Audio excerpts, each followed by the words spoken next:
မင်္ဂလာပါရှင်။ငါပါညီမလေး။ညီမတို့မိဘတွေလက်ထက်တရားပေါ့နော်ဝယ်ထားတဲ့ခရံမြေပေါက်အိမ်တွေကပေါ့အခုခရံတက်တန်ကုန်သွားပြီ။ခရံတက်တန်လေးတိုးရင်းနဲ့ပေါ့နော်ညီမအမြေပေါက်လေးပြောင်းချင်လို့ဆရာမဘယ်လိုလေးများဆောင်ရွက်ရမလဲလို့ဆရာမနဲ့လာပြီးတိုင်ပင်ဆွေးနွေးတာပါရှင့်။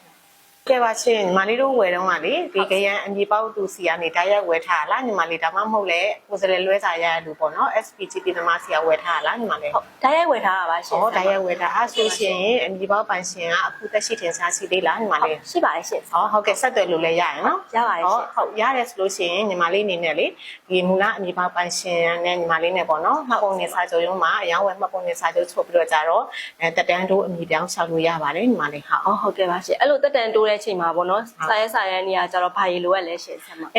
စာရဲနေရာကျတော့ညီမလေးအခုမှတ်ပုံနေအရောင်းဝယ်စာချုပ်ချုပ်မယ်ဆိုရင်ပေါ့နော်ဒီမူလအမြေပေါက်ပိုင်ရှင်ကိုယ်တိုင်လိုက်ပြီးတော့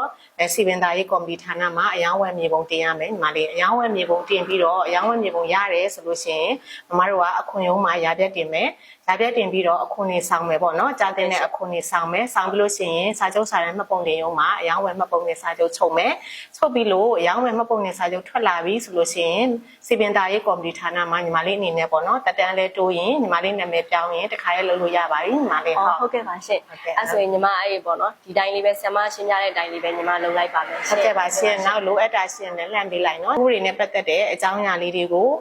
မေးမြန်းခြင်းနဲ့ပေါ့နော်ဆွေးနွေးခြင်းနဲ့ဆိုရင်မရဲ့ဖုန်းနံပါတ်ဖြစ်တဲ့39999515ခွန်39999515ကိုဆက်သွယ်ပြီးတော့လဲစုံစမ်းမေးမြန်းနိုင်တယ်နော်ညီမလေးဟုတ်ကဲ့ပါရှင်ကျေးဇူးတင်ပါတယ်ရှင်ကိုရှင်းပြပေးတဲ့အတွက်ဟုတ်ကဲ့ပါကျေးဇူးပါညီမလေးဟုတ်ကဲ့